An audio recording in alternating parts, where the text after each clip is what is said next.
Hello students, I am Karuna Sharma Krishna coaching से। आज हम 12th क्लास की पोएट्री की पोयम देखने जा रहे हैं। पोयम का नाम है ए लैमेंट। ए लैमेंट पोयम, इसके पोएट हैं पी.बी. शैली। पी.बी. शैली, इनका लाइफ स्पैन देखिए 1792 से लेकर 1822 तक है। पी.बी. शैली की मृत्यु बहुत ही कम उम्र में हो गई थी। Actually this is the last poem which is written by P B. शैली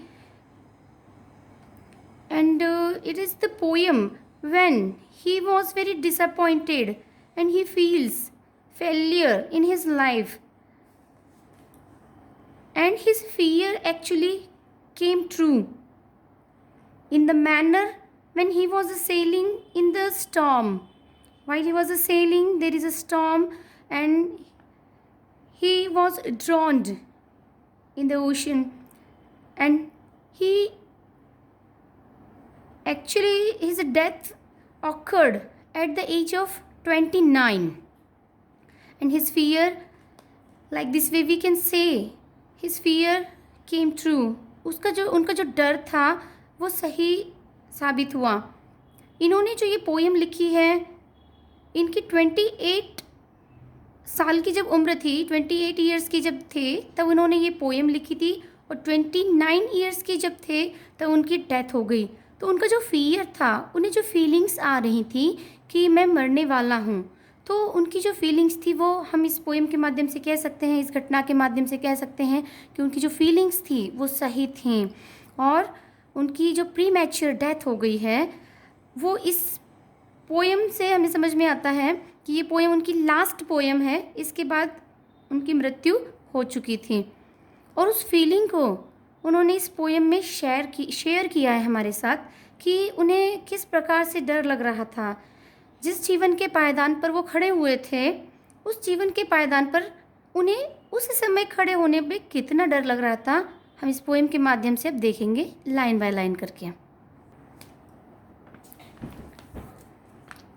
Now we will see line by line this poem. O world, O life, O time. Here writer says, O world, O life, O time, on whose last step I climb. Poet कहते हैं कि अरे संसार, अरे जीवन, अरे समय, जिनकी लास्ट सीढ़ियों पर मैं खड़ा हुआ हूँ। मतलब समय की जो लास्ट सीढ़ियाँ हैं उस पर मैं खड़ा हुआ हूँ। अपने जीवन के आखिरी सीढ़ियों पर मैं खड़ा हुआ हूँ, पोएट का कहना है। अर्थात यहाँ पर पोएट अपनी मृत्यु को फील कर रहे हैं कि मेरी मृत्यु बहुत करीब है और मैं मरने ही वाला हूँ, ऐसा पोएट को फील हो रहा है। इसीलिए वो कह रहे हैं कि ओ संसार, ओ जीवन, ओ समय, जिसकी आखिरी सीढ़ियों पर मैं खड़ा हुआ हूँ, अर्थात मैं अब मरने वाला हूँ। ट्रैम्बलिंग, ट्रैम्बलिंग का अर्थ होता है कांपना, कांप रहा हूँ मैं, ING लगा कर देखिए, कांप रहा हूँ। Trembling at that where I had stood before. Trembling at that यानी कि मैं वहाँ पर कांप रहा हूँ, वेयर जहाँ पर, आई हैड स्टूड बिफोर जहाँ पर मैं पहले खड़ा था, आज की अवस्था में मैं वहाँ पर कांप रहा, आज के समय में मैं वहाँ पर कांप रहा हूँ। इसका अर्थ ये है कि जिन कामों को पहले मैं बड़े आसानी पूर्वक किया करता था, अब उन कामों को मैं कर नहीं पा रहा हूँ। अंदर से मैं महसूस कर रहा हूँ कि मैं अब ज़्यादा नहीं जी पाऊँगा, मेरी मृत्यु करीब आ रही है, ऐसा यहाँ पर लेखक कह रहे हैं। When will return the glory of your prime? Glory क्या होता है? ग्लोरी का अर्थ होता है शोभा, महानता भी होता है, शोभा भी होता है। प्राइम माने कि जवानी, युवा अवस्था कहते हैं जिसे।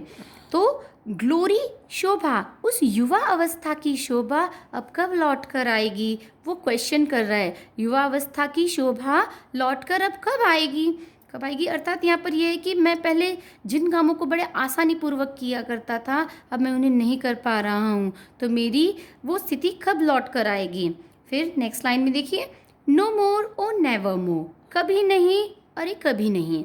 मतलब वो राइटर कह रहे हैं कि अब ये अवस्था कभी नहीं आनी है, अब मैं मृत्यु के करीब आ रहा हूँ, और मेरी वो अवस्था जो मेरी युवा अवस्था में थी, अब वैसी अवस्था मेरी कभी लौट कर नहीं आनी है। अब हम देखते हैं दूसरा पैराग्राफ। इसमें राइटर कहते हैं, out of the day and night a joy has taken flight. Out of the day and night, इसका अर्थ है दिन और रात। दिन और रात से a joy has taken flight, खुशियाँ जा चुकी हैं। राइटर को अब किसी चीज़ में खुशी नहीं मिलती है, उनके जीवन से खुशियाँ जा चुकी हैं। और and his day night all day and night he feels dull and joyless. Here he is saying a joy has taken a flight, joyless, he is feeling joyless here. उसके जीवन से खुशियाँ कहीं जा चुकी हैं। Fresh spring and summer and winter hoar. Hoar का अर्थ यहाँ पर क्या है देखिए, होवर, होवर मीन्स पाला। होवर सर्दियों में जो पाला पड़ता है, जो शीत पड़ती है, उसे कहते हैं बर्फीली शीत, या होवर मीन्स पाला कह सकते हैं। Fresh spring and summer and winter hoar. तो फ्रेश स्प्रिंग इसका अर्थ है वसंत ऋतु, ताज़ा वसंत ऋतु, और ग्रीष्म ऋतु और सर्दियों की जो विंटर होर, सर्दियाँ जो हैं उनके जीवन में कोई भी मौसम जो है वो आनंद लेकर नहीं आता है। Move my faint heart with a grief but with a delight no more O never more. इनमें से कोई भी मौसम उनके हृदय को, उनके जीवन में जो उनके हृदय में जो दुख है उसे नहीं सहलाता है। मूव मीन्स सहलाना। तो या तो स्प्रिंग हो या समर हो या विंटर हो, इनमें से कोई भी मौसम उनके हृदय के दुख को नहीं सहलाता है। जो उनका दुखी हृदय है उनके दुख को नहीं सहलाता है। But with delight no more O no more, और उन्हें सहलाते नहीं हैं और उन्हें आनंद नहीं देते हैं। नो मोर ओ नेवर मोर, वो कभी नहीं देंगे और कभी नहीं। मतलब कि उसके जीवन से सभी खुशियाँ जा चुकी हैं।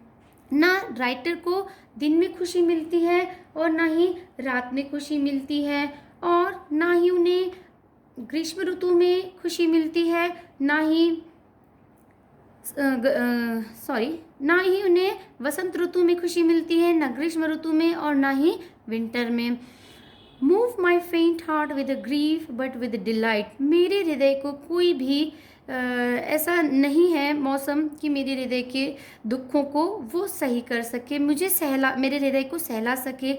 बट विद डिलाइट, और कोई भी मुझे आनंद नहीं देता है। नो मोर और नेवर मोर, और कभी नहीं, अब मुझे वो खुशियाँ कभी प्राप्त नहीं होंगी। ऐसा राइटर यहाँ पर कहना चाह रहे हैं, क्योंकि राइटर को अंदर से फीलिंग आ रही है कि अब वो उनकी मृत्यु होने वाली है, और इसी वजह से उन्होंने ये पोएम लिखी है। और देखिए बच्चों, जैसा कि इस पोएम में बताया गया है और मैंने आपको बताया, ये फैक्ट है कि उनकी मृत्यु 1 साल बाद हो गई थी। ये पोएम लिखने के बाद 1 साल बाद जब वो समुद्र में यात्रा कर रहे थे, तो समुद्र की यात्रा के दौरान इटली में उनकी मृत्यु डूबकर मरने से हो गई थी। और मात्र 28 साल की उम्र में उन्होंने जब ये पोएम लिखी, और 29 साल की उम्र में उनकी मृत्यु हो चुकी थी।